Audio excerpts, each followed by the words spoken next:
So, picture this. It's post-war Britain. Rationing is still a thing, tea is non-negotiable, and the cinemas, they're packed. Audiences are hungry for laughs and just a bit of cheeky rebellion. And right in the middle of it all, a film lands in 1956 that flips the stiff upper lip wartime narrative on its head. Come along, let them down. It's smart, satirical, Right down, please. You're not a mermaid, are you? and surprisingly subversive. Nothing to be ashamed of, my boy. That film is Private's Progress. Now, if you've never heard of it, don't worry, you're in for a treat. This isn't your standard World War II hero's journey. This is a biting, brilliant comedy that pokes fun at bureaucracy, blind patriotism, and the absurdity of military life. Right, leave! Don't look at me! I'm not Billy Grable! And it's all wrapped up with a distinctly British charm. At the heart of the film is Stanley Windrush, played with bumbling brilliance by Ian Carmichael. Stanley is the classic innocent abroad. And where'd you come from? I'm frightfully sorry, Sergeant. You don't have to be sorry, son. It's my bleeding heart you're breaking. A university student, soft-spoken and utterly out of his depth, he swept up into the British Army during World War II. I feel I could eat a horse. You're probably going to. And let's just say, he's not exactly officer material. Only wanted an aspirin or something. I woke up feeling a little fragile this morning, Sergeant. From the get-go, Stanley struggles. Basic training at the ironically named Gravestone Barracks is a nightmare. And his sergeant, played by William Hartnell, Yes, the original Doctor Who.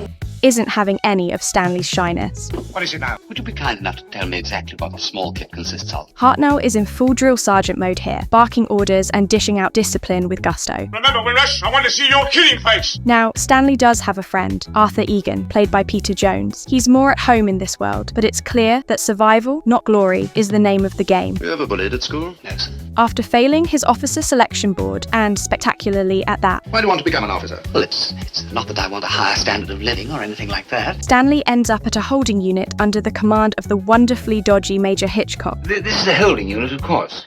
You know what a holding unit's like. No, sir. Enter Terry Thomas. And let me tell you, Terry Thomas is this film's secret sauce. You're an absolute char. His moustache alone deserves its own credit. No doubt you think I'm a char, too. I've got to be. To command rotters like you. As Major Hitchcock, he's the epitome of upper-class incompetence, more interested in cigars and sherry than soldiering. In this new posting, Stanley meets Private Cox, played by a young Richard Attenborough. But don't you worry me, old Stan. We'll find something nice and cushy for you.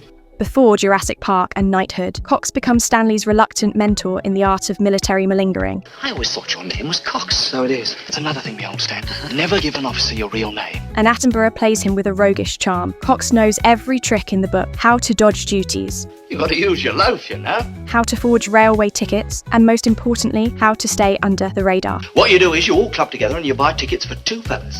The rest of you all buys platform tickets. But things take a turn when Stanley is transferred to train as a Japanese interpreter, completely out of the blue. And wouldn't you know it, he excels. For once, he's actually good at something. Cue a twist. His shady uncle, Brigadier Trace Purcell, played with oily finesse by Dennis Price, suddenly reappears. Trace Purcell is a man who's climbed the army ranks not through bravery, Now, I want you to get yourself down to our base at Newbourne. but through deals, favours, and maybe a little light fraud. 5,000, it'll prove a sound investment, sir. You're positive it's genuine, Bert? Well, I bought it from the Van Hoolen family. He recruits Stanley for a top-secret mission called Operation Hatra. Don't go putting it about at Newbourne that you're my nephew. The mission, ostensibly, it's to recover looted art from the Germans. But of course, there's more to it. Here's the kicker. Stanley's Japanese training is completely irrelevant. You'll have to speak German, I insist on that with all my chaps. Fatigue. I don't speak a word of German. The mission is a front, a criminal enterprise of art dealers. And Stanley, ever the innocent, is caught in the middle of it all. Stanley, follow me. I want you to take care of these fellows. One of the film's standout moments comes when Stanley, disguised in a German uniform, is captured by British troops. The irony is off the charts. Nobody believes he's British. Not Wegweiser, my name's Windrush. Your documents show that you're Lieutenant Wegweiser. It's only when he runs into Major Hitchcock again, now commanding the POW camp, Remember me? Good Lord! Well, You're an absolute bounder. that the truth begins to unravel. Eventually, Stanley's hospitalised for mental instability, discharged from the army, and sent back to civilian life. hello, Nobby. A gentleman waiting to see you, sir. It seems like the story's over, but not quite. Back at university, Stanley's past literally knocks on the door. Hello, me old Stan. If you're dead. Private Cox shows up, mysteriously alive despite supposedly being killed. He hands Stanley an attaché case, and before he can leave, there's a knock at the door. He's then arrested by none other than Sergeant Sutton, now in the military police. Quite like old times, really, isn't it? Oh, quite.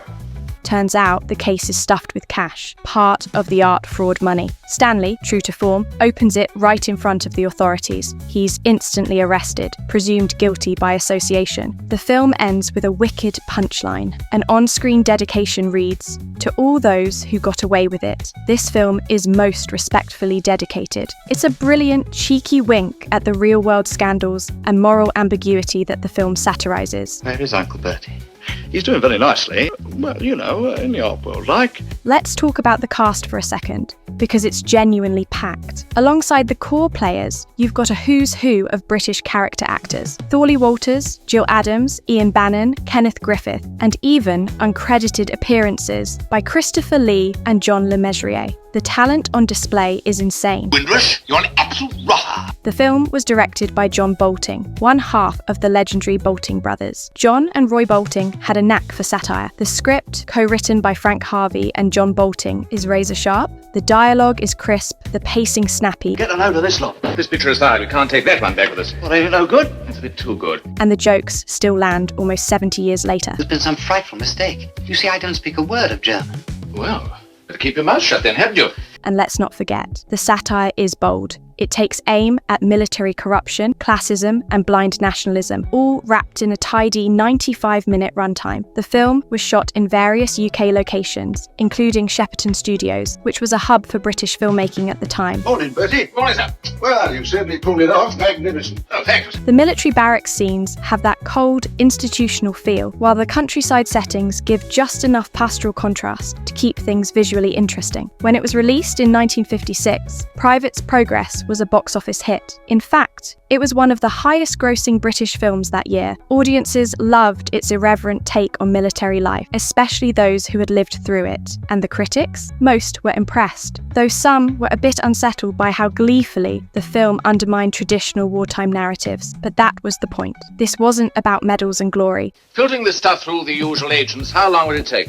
You don't have to worry, Bertie. The organisation is pretty hard. It was about the grey areas, the dodgy deals, the absurdities that so many veterans quietly remembered. In many ways, Private's Progress was ahead of its time. Long before MASH or Catch-22 hit screens, the Bolting brothers were already poking holes in the romanticism of war, and they did it with wit, style, and a cast that absolutely nailed every beat. So if you've never seen Private's Progress, track it down, not just for the laugh, but for a piece of cinematic history that dared to laugh at the war, not just around it. And in doing so, it told a truth that's still relevant today. Sometimes the biggest battles are against incompetence, corruption, and your own side's red tape. Thanks for watching, and if you enjoyed this deep dive into a hidden gem of British cinema, be sure to like, subscribe, and let us know in the comments which classic film you'd love to explore next. General, I'm sorry. Your picture is the fate. See you next time. What was Cox doing here? This is the first time I've seen him since he was bedded.